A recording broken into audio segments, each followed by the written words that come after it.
자, 중2 국어교과서 읽기입니다. 출판사는 천재박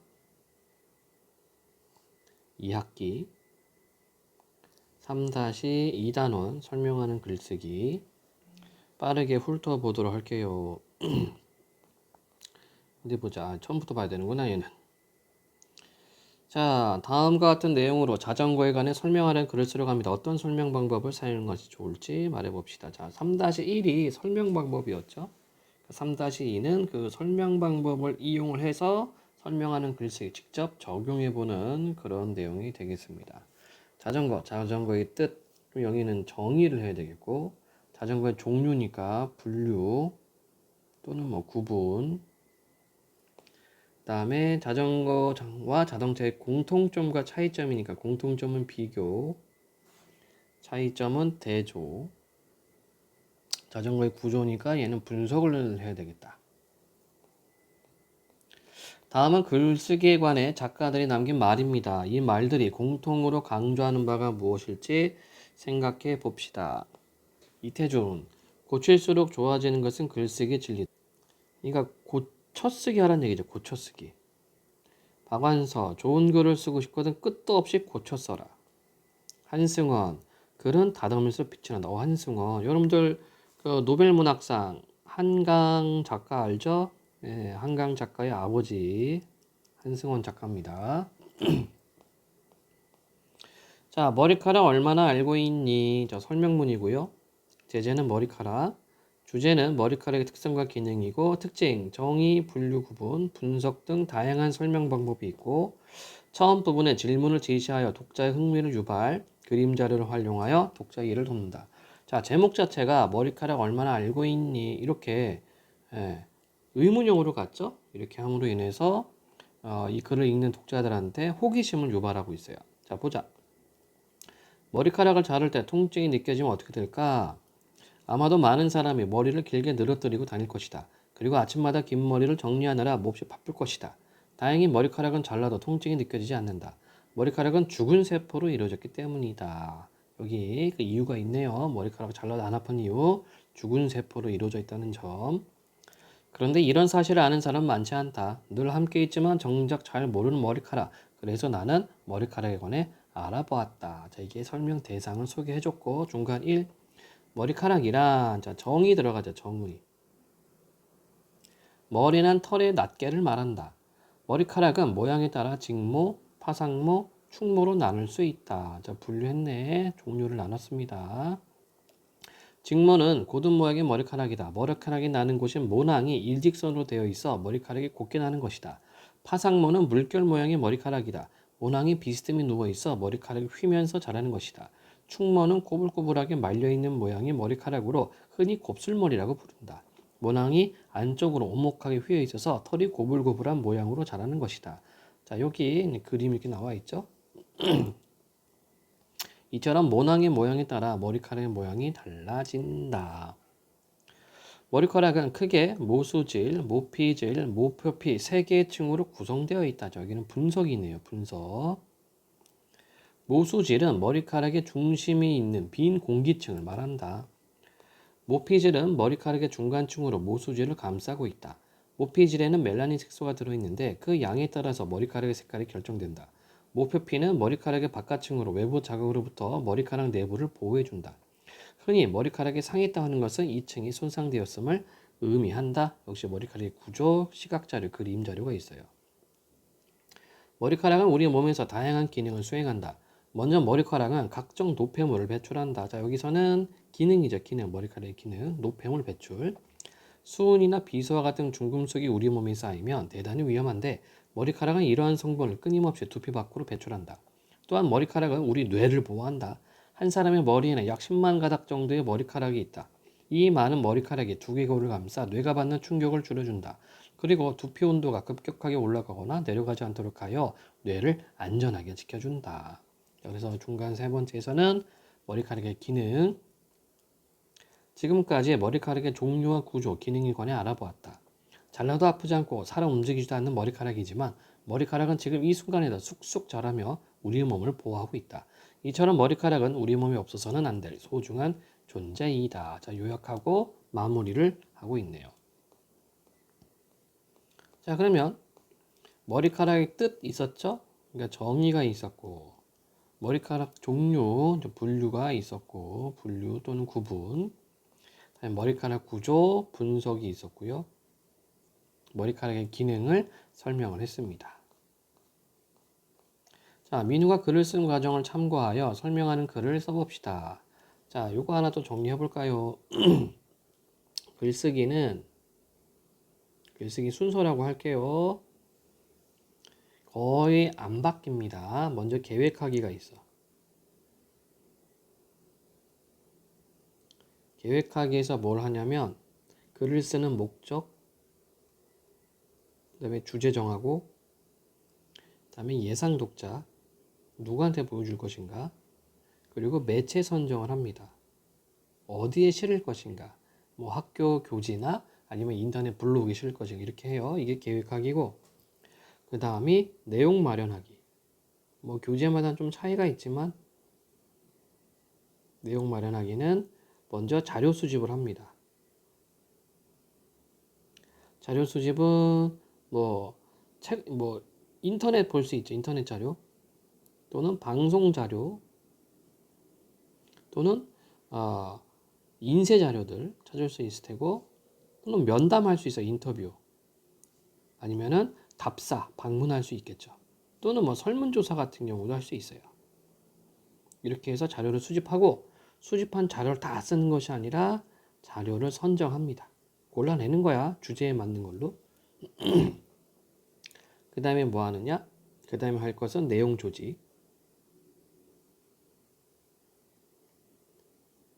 내용 조직이 뭐 처음, 중간, 끝 뭐 이렇게 하거나, 아니면 서론, 본론, 결론 뭐 이렇게 하거나 내용 조직하면 되고, 그 다음이 표현하기예요. 글로 쓰는 거야, 문장으로. 그리고 고쳐쓰기. 이러한 단계를 거친다. 계획하기, 내용 마련하기, 내용 조직하기, 표현하기, 고쳐쓰기. 이 글쓰기 순서는 안 바뀌어요. 2학년 때 또 나오고 3학년 때 또 나오고 고등학교 때 또 나옵니다. 자, 그래서 글쓰기 계획을 세우니까 무엇에 관한 글을 쓸까? 주제, 머리카락에 관한 정보를 제공하는 글을 써야지. 이게 목적이죠. 설명문을 쓴다는 얘기고, 친구들, 예상 독자죠. 예, 이런 식으로 계획하기에 쓰는 겁니다. 그 다음에 자신이 선택한 대상에 관해 쓰는 내용을 마련해보죠. 내용 마련하기. 그래서 머리카락에 관한 자료를 찾아 정리, 다양한 매체에서 자료를 찾자. 그래서 국어대사전에서 찾았고, 백과사전에서 찾았고, 그 다음에 책에서 찾았고, 그 다음에 신문에서 찾았고, 그리고 나서 이거 뭐야? 이거는 모둠 활동인가 패스. 그리고 나서 내용 조직하기. 그쵸? 글의 개요를 작성한 거죠. 설명문이니까 처음, 중간, 끝 3단 구성으로 이루어져 있고요. 처음에는 늘 함께 있지만 정작 잘 모르는 머리카락 해놨고, 그 다음에 이렇게 중간 부분을 구성했습니다. 그러면서 내용을 조직한 다음에 바로 쓰는 것이 아니라 내용 조직한 것을 앞뒤로 다시 한번 보는 거예요. 그리고 어떤 방법을 쓸 건가, 어떤 설명 방법을 쓸 건가, 이것도 고민하는 거죠. 그래서 이거는 위치를 바꿨지, 그치? 중간 맨 앞부분에 머리카락의 뜻, 그리고 머리카락의 종류, 그리고 머리카락의 구조, 그리고 기능, 이런 식으로 순서를 바꿨다. 그 다음에 쓰는 거죠. 표현하기. 이게 이제 초고라 그래, 초고.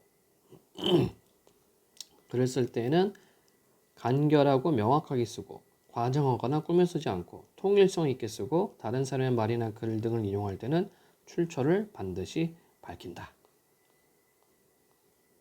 그리고 이제 끝에서는 이렇게 참고 자료를 표시해 주면 좋겠죠. 자, 그 다음에 고쳐쓰기죠. 맨 마지막으로. 고쳐쓰기 방식은 제목, 글 전체, 문단, 문장, 어휘 요 순서대로 고쳐 쓰는 거예요. 물론 왔다 갔다 하는 겁니다. 왔다 갔다. 대체적으로 이런 흐름에 따라서 고쳐 쓰면 되고, 자, 제목이 머리카락이었는데 얘를 머리카락 얼마나 알고 있니 이렇게 바꿨고, 그 다음에 여기도 문단을 나눴죠. 내용이 달라지니까 당연히 문단 나누고, 잘못 쓴 거 물결이 아니라 물결. 그 다음에 여기는 이제 그림자료 추가하기, 그리고 문장 나누기, 문장이 너무 기니까 이렇게 고쳐 쓰기 하는 겁니다. 그리고 필요 없는 것은 삭제, 띄어쓰기, 그리고 또 삭제. 그 다음에 필요한 문장 성분 넣어줬고, 자, 충격을 줄여준다 말을 바꿨었죠. 그리고 접속사, 그리고 앞에 요약하는 말 이렇게 넣어줬죠.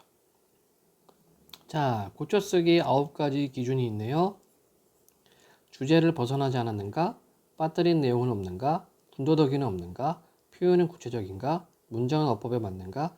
맞춤법과 띄어쓰기는 올바른가? 인용 방법은 적절한가? 문장 번호는 제대로 달았는가? 소리내 읽어보아도 자연스러운가? 이 9가지 기준에 따라서 고쳐쓰기를 진행하면 될 것 같아요. 자, 그래서 고쳐 쓸 때는 글 전체 수준에서, 그리고 문단 수준에서, 문장이나 단어 수준으로 가는 거죠. 그래서 이제 민우가 고쳐 쓴 걸 보니까 주제에서 벗어난 내용은 없는가 삭제한 거죠. 짜임새 있게 구성되었는가, 그래서 이제 문단을 구분한 거고, 독자 이해를 돕기 위해 추가 내용이나 보조 자료, 시각 자료를, 그림 자료를 추가하려고 하고요. 독자 흥미를 끌 수 있는 제목인가? 제목을 바꿨죠. 자, 문단 수준. 문단의 중심 내용에서 벗어난 내용은 없는가? 자, 삭제할 부분이 있었죠. 앞뒤 문장이 자연스럽게 이어지는가? 접속사를 바꿨어요. 그 다음에 문장 단어 수준. 문장의 뜻이 분명히 드러나는가? 우리의 뇌를 추가했다. 즉 문장 성분, 필요한 문장 성분을 집어넣고, 문장의 길이는 적절한가? 한 문장이 너무 길어서 문장을 나눴습니다. 잘못 쓰거나 빠뜨린 글자는 없는가? 물결, 얘를 물결로. 띄어쓰기는 올바른가? 두피 밖으로, 두피 띄고 밖으로. 독자 수준에 맞는 단어를 사용했는가? 완화보다는 줄여준다. 이렇게 말을 좀 순화시켰습니다. 자, 고쳐쓰기 할 때 고려할 점. 글 수준, 주제에서 벗어난 내용은 없는가? 글은 짜임새 있게 구성되어 있는가? 독자 이해를 돕기 위해 추가할 내용이나 보조자료는 없는가? 독자의 흥미를 끌 수 있는 내용인가? 문단 수준, 문단의 중심 내용에서 벗어난 내용은 없는가? 앞뒤 문장이 자연스럽게 이어지는가? 문장이나 단어 수준, 문장의 뜻이 분명하게 드러나는가? 문장의 길이는 적절한가? 잘못 쓰거나 빠뜨린 글자는 없는가? 띄어쓰기는 올바른가? 독자의 수준에 맞는 단어를 사용하였는가? 이렇게 되어 있네요. 자, 여기는 패스하겠습니다. 모둠 활동이기 때문에 패스하고 넘겨보겠습니다. 자, 소단원 정리가 되겠네요. 자, 다음 대화를 살펴보고 가로 안에 올바른 말을 골라봅시다. 언니, 오빠 생리선물 어디 두었어? 내 방 책상 위에 있어. 책이 여러 권 쌓여 있는 거 보지? 자, 기본 형태가 쌓이다죠, 쌓이다. 여기에 어가 와서 쌓여. 그 파란색 포장지에 쌓여 있는 거. 자, 포장지에 싸다. 그렇죠? 여기는 기본형이 싸다죠. 그래서 쌓이다와 쌓이다 이렇게 돼 있네. 여기 이제 피동이 들어가서 피동접사 이를 집어넣네요. 쌓이다.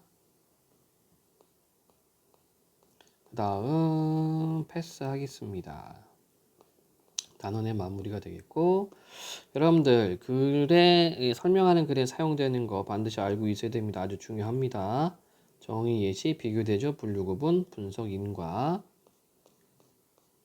좋습니다. 이렇게 해서 3-2 단원 설명하는 글쓰기 부분, 교과서 읽기 부분 마치도록 하겠습니다.